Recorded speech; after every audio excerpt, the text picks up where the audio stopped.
예, 박지원의 식탁 다시 생방송으로 시작하게 됐습니다. 오늘의 초대 손님은 당연히 우리 박지원 대표님은 주인이시고 초대 손님으로 고향 정 김영환 의원 모셨습니다. 네. 별명이 정책 맥가이버. 아이고. 지금 법사위 이틀 하셨나요?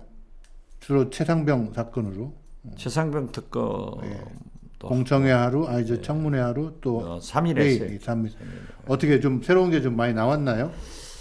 글쎄요. 최상병 특검은 저는 결론적으로 윤석열 특검이다. 그렇죠. 이렇게 제가 정의를 했는데 그 중심에 윤석열 대통령과 대통령실 측근, 즉 실세들 55명이 55명이 3,677건의 전화 등 왜 이렇게 설켰는가? 그리고 출발은 윤석열 대통령의 버럭 출발했어요. 그런데 국방비서관은 삼성 장군인데 물었죠. 왜 대통령이 버럭이냐? 그것은 안보상의 이유로 밝힐 수 없대요. 그 대통령이 버럭까지 화내는 것까지 안보상이냐 하는 웃지 못할 촌국이 일어났는데 제가 볼 때는 과연 대통령이 일개 소장, 사단장한테 이렇게 집착을 할 수 있을까? 예. 그래서 누가 대통령한테 작용했느냐? 이걸 좀 물어봤지만은 다 모르쇠로. 이 책에서도 얘기하고 있지만 결국 최상병 사건이 꼬이게 된 발단도 그렇고 말씀하신 대로 우리 자상한 윤석열 대통령이 왜 자상하지는 않아요. 자상한 윤석열 대통령이 왜 임성근 사단장한테 꽂혔냐. 그게 핵심 아니겠습니까? 그렇죠.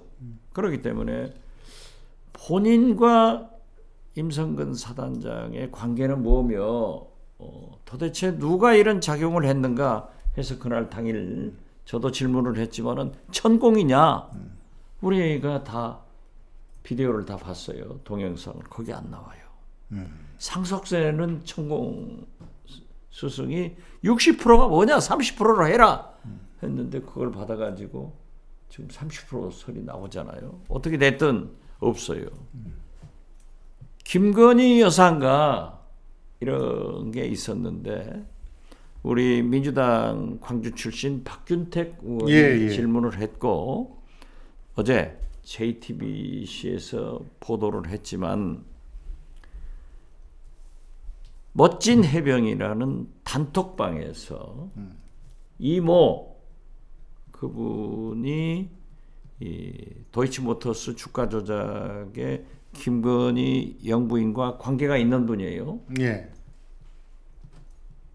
1사단장 즉 임성근 사장과 함께 골프를 치자 해서 메이드가 됐는데 그 골프를 친 것은 아니에요.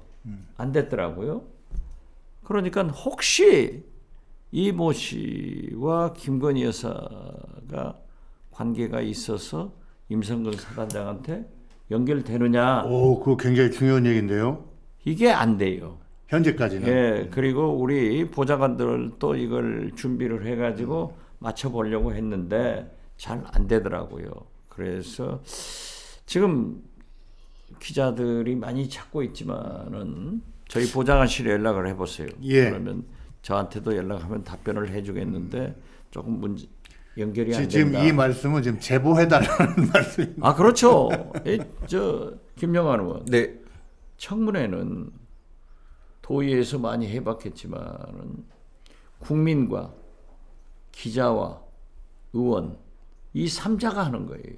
맞습니다. 그렇기 때문에 무엇보다도 정치인은 국민의 공감대를 끌어내야 되는데 안 돼요. 그래서 지금 현재 중요한 것은 대통령 개인 핸드폰을 과연 대통령만 썼는가? 예. 누가 썼는가? 이 문제를 지금 찾고 있고. 지금 발신을 말씀하시는 거예요? 그렇죠. 착신이 아니고. 네, 발신 착신. 대통령의 전화를 받은 수많은 사람들이 자기 전화기에 녹음했을 파일을 말씀하시는 겁니까? 아니면 아니 그러니까 제 말씀을 들어보세요. 발신이건 수신이건 대통령 개인 핸드폰을 대통령 스스로 다 하셨는가?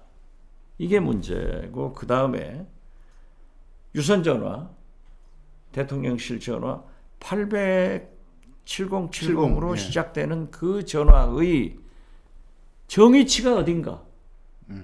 이것을 지금 쫓고 있어요. 그런데 예. 이러한 것은 뭐냐 하면은 공수처에서 대통령의 핸드폰, 이시원 공직기강 비서관, 임기원 국방비서관 등 대통령실 측근들을 압수수색해서 전화를 포렌식을 해야 그 정시가 나오는 거예요. 누가 하고 했는가. 예. 그리고 그때 대통령의 정의치가 어디에 있는가. 이런 것들을 찾아봐야 돼요.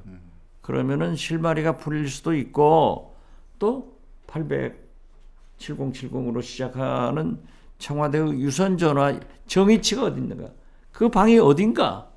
이런 것을 보면은 나오는데 공수처에서 윤석열 대통령도 이시원 공직기강 비서관도 임기 국방비서관도 안 했어요. 그렇기 때문에 지금 현재 7월 19일이 최상병이 순직한 날인데 그 후 이제 8월 초까지 예. 되잖아요. 이게 한 달이 지나면은 통신사에서 통신 기록을 다 삭제해 버린단 말이에요. 좀 빠르게 그러면 움직여야겠습니다. 안 된다. 그렇기 때문에 저는 공수처의 서장한테도 세게 질문을 했지만은 열심히 합니다. 예. 모니터링 합니다. 앵무새처럼 대답을 하는데 그래서 예. 특검이 필요하다는 결론을 가지고 있는 거예요. 그래서 특검이 필요하다. 공수처는 공수처대로 하고 지금 댓글에 그 대통령하고 임성근 사단장하고 도대체 무슨 관계냐. 근데 저는 실제 말씀 들으면서 이 최상병 사건이라는 빙산과 그다음에 도이치모터스 주가 조작 사건이라는 빙산이 드디어 이제 접근하고 있다. 그 연결고리는 무엇이냐. 뭐 이런 생각이 좀 들었습니다. 그런데 그 도이치모터스 이모 씨는 조금 다른 정황이 있어요. 예. 그러니까 우리가 함부로 얘기하면은 예. 김건희 여사의 특기가 뭐냐? 예. 명예훼손으로 고소를 해버려요. 그러면 또 우리 같은 사람은 쫓겨다니고 잡혀다니고 변호사비가 드니까 제가 조심하는 거예요. 그래서 아마 법사위에서 제가 조심하는 것을 보고 면책특권이 있는 박지원이 옛날보다 달라졌다. 열심히 잘하겠습니다. 이런 과정을 통해서 새로운 팀이 또 나타나는 거고. 그렇죠. 예. 그런데 우리 민주당이나 잘해요. 예. 이 조선 의원들이 예. 또 박균택 의원 잘하고 그분들이 전부 지금 김용민 의원, 이건태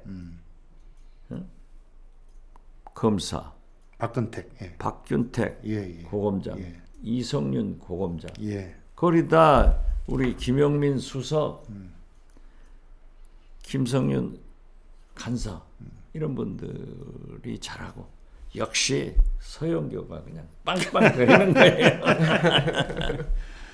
이제 고참 됐어요. 이제 서영교 그렇죠. 의원도. 서영교 예. 사선인데 최고위원이고 그런데 거기다가 박은정 예. 조국 혁신당 의원도 아주 날카롭더라고요. 약간 지금 현재는 이렇게 보면 약간 아직은 미숙하지. 이게 그러니까 개못달 여기 같이. 한번 출연시켜서 예. 저하고 밥도 한번 먹고 알겠습니다. 그래서 좀 가르쳐 줘야지. 예. 그리고 화제의 정청래 위원장 어떻게 이 보십니까? 정청래 위원장은 발군이에요.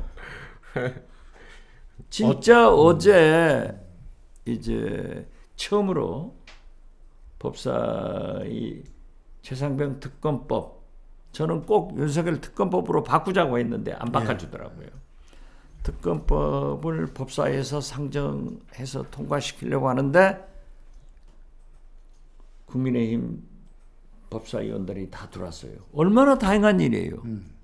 그러니까 사실 우리 법사위에서 입법 청문회 등을 세게 하니까 예. 이건 아니다 해서 들어온 것 같아요. 그렇지만 어떻게 됐든 국회가 정상화된 것은 다행인데 그 7분, 7분만 오고 한 분은 안 오셨는데 정청래 위원장이 완전히 장악을 하더라고요. 아니 그런데 거기에서 예. 우리가 나설 문제가 아니에요. 그래서 정청래 위원장 충성, 존경합니다. 제가 오다가요 엘리베이터에서 정청래 의원을 뵀습니다. 그래요? 그래서 여기 그거 좀 나간다고. 알죠? 예, 잘 알죠. 2007년도부터 대통령 선거 때부터 예, 같이 그렇죠. 예. 어울렸었는데요.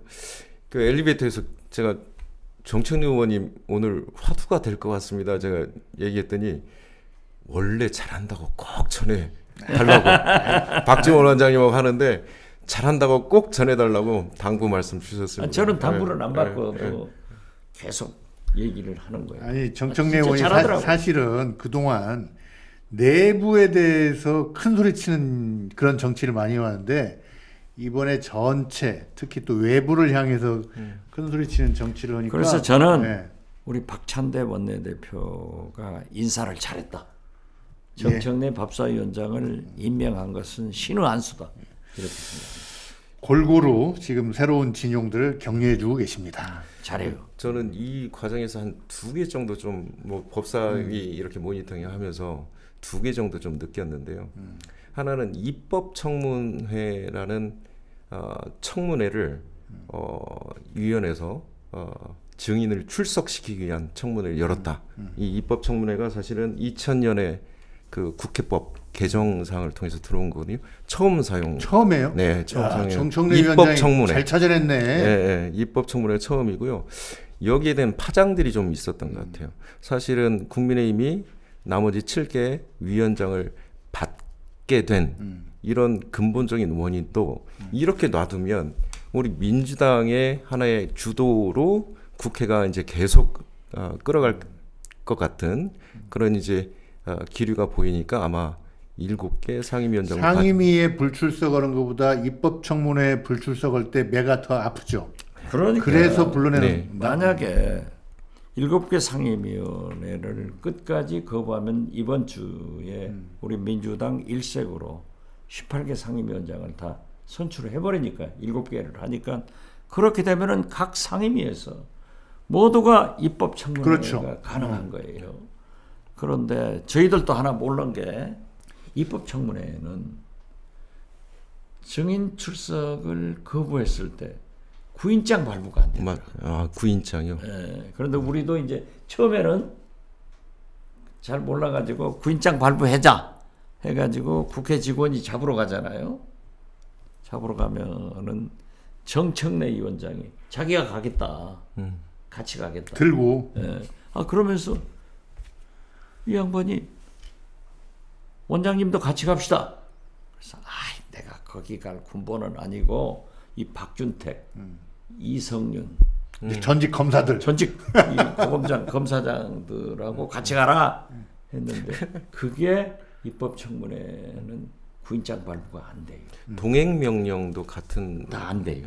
동행명령. 근데 그냥 상임위에 불출석하는 것보다는 이게 규제가 혼나는 게 세잖아요. 입법 그렇지만은 증언을 거부하거나 불출석하면은 이원의 명으로 고발이 되고 그렇죠. 이게 10년 이하 1년 이상 이 징역 3천만 원 벌금 이런 게 나오니까 세죠. 그 사람들 그럼 어쩔 수 없이 박성재 법무부 장관 같은 분도 다 나왔어요. 그러니까 그냥 상임위에 있으면 안 나왔을 텐데. 그렇죠. 예. 새로운 무기가 법 속에 이미 있었다. 그걸 최초로 찾아내서 한 것이 이번 법사위다. 정청래다. 박수 한번 쳐드려요. 근데 우리 역시 실장님 대인배세요. 옛날에 그 총선 과정에서 정청래 의원이 한번 긁었잖아요, 우리 실장님. 뭐? 근데 이렇게 또 칭찬해 주시고 정치란 게 다 그런 거지 뭐. 후학을 역시. 뭐 좌우한 그 총선 이후에 들리는 말로는 용산에서 근무하는 사람들이 전화기를 많이 바꿨답니다. 그리고 바꾼 전화기를 버리지 않았답니다. 유사시에 대비해서. 그래서 그런 것들이 언젠가 또 작용을 하지 않을까 뭐 그런 생각도 드는데 실장님 그래도 또 우리 국가 저도 전화기 어제 바꿨습니다. 정기적으로 바꾸시나요? 제가 국정원장 출신입니다. 바꿔야 됩니다. 국회의원 도청은 안 됩니다. 국회의원이 청와대 비서관이 전화기를 바꿀 때 이거는 뭔가 의미심장하는 거 아닌가요? 그렇죠. 그렇기 때문에 여기에 모든 기록이 남아요. 그러니까 전화기를 바꾸되 이 전화기가 아까워서 주면은 안 됩니다. 비서나 동생 주면 안 되고 한강에다 던져버리세요. 그러면 저희가 볼 때는 한강은 조만간. 어제나 매립된다. 예. 핸드폰으로. 예. 본인 핸드폰으로 매립될 거예요. 오세훈 시장 그것도 자기 업적이라고 그러는데. 박지원의 식탁 구독, 좋아요 누르셨어요? 기왕이면 알림 설정까지 하세요. 파이팅!